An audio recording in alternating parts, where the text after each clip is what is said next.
سلام، من سبا هم. خوش اومدید به یه ویدیوی دیگه از کانال از فود. سلام، منم جنید هستم. امیدوارم که حال همتون خوب باشه. این ویدیو قسمت دوم خمیر همه کاره شیرینی پزیه. تو این قسمت با این خمیر 6 تا شیرینی دانمارکی با شکلهای مختلف درست میکنه. البته طرز تهیه خمیر همه کاره شیرینی پزی رو میتونید توی قسمت یک این ویدیو که لینکش توی توضیحات هست ببینید. حالا اگه به شیرینی پزی و آشپزی علاقه دارید پس حتما کانال ما رو سابسکرایب کنید. برامون یه لایک هم بذارید که ما کلی خوشحال میشیم. پس بریم با هم ویدیو رو ببینیم. بریم بابا، ما رفتیم.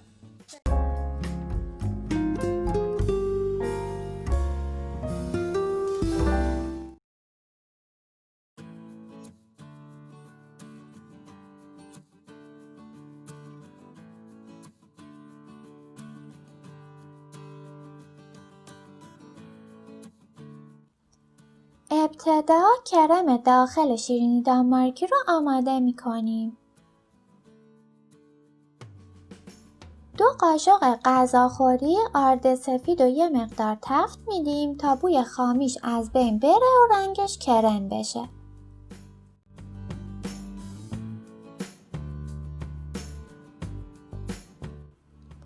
بعد 3 قاشق غذاخوری شکر بهش اضافه میکنیم. یکم دیگه تفت میدیم. 1 پیمانه آب و کم کم بهش اضافه میکنیم. مدام هم میزنیم تا مواد گوله گوله نشه.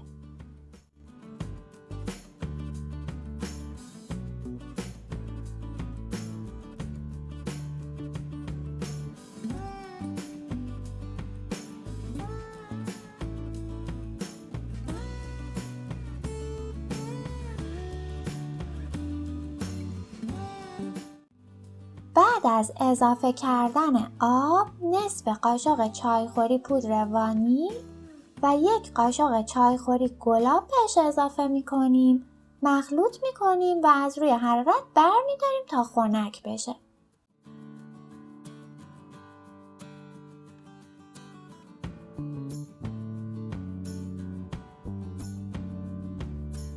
طرز تهیه این خمیر همه کاره شیرینی پزی رو میتونید توی قسمت یک این ویدیو که لینکش توی توضیحات هست تماشا کنید. روی میز کارمون آرد میریزیم، خمیر رو روش پهن میکنیم و از داخل خمیر مربع به اندازه های مساوی جدا میکنیم.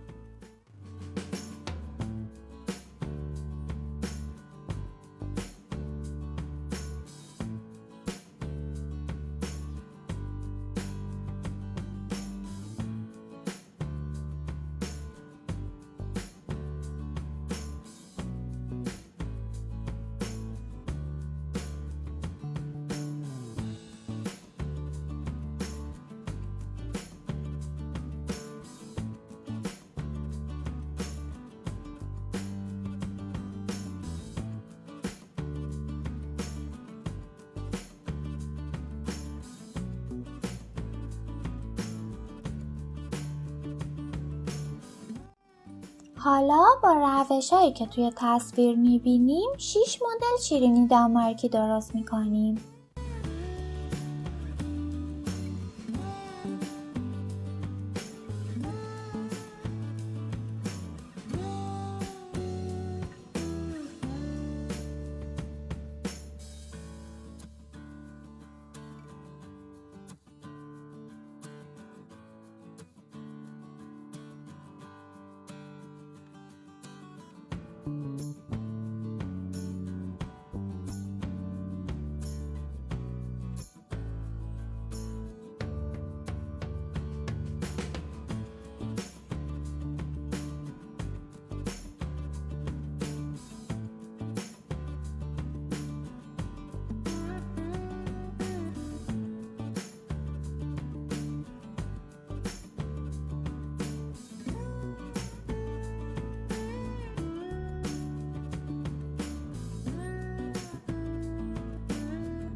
بعد از اینکه شیرینی‌ها رو درست کردیم اونا رو روی کاغذ روغنی داخل سینی فرن میذاریم.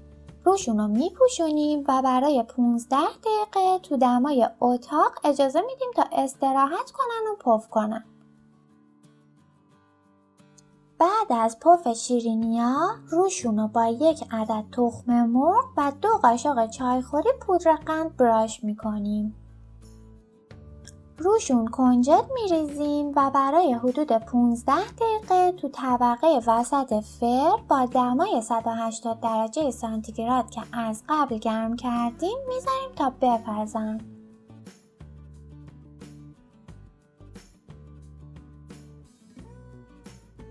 شیرینی دانمارکی خوشگلمون آماده خوردن هستن.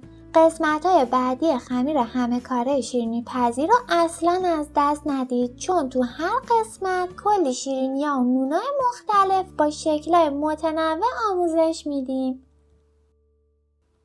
مرسی که تا آخر ویدیو همراه ما بودید. کانال ما رو حتما سابسکرایب کنید و یه لایک هم برای ویدیومون بذارید.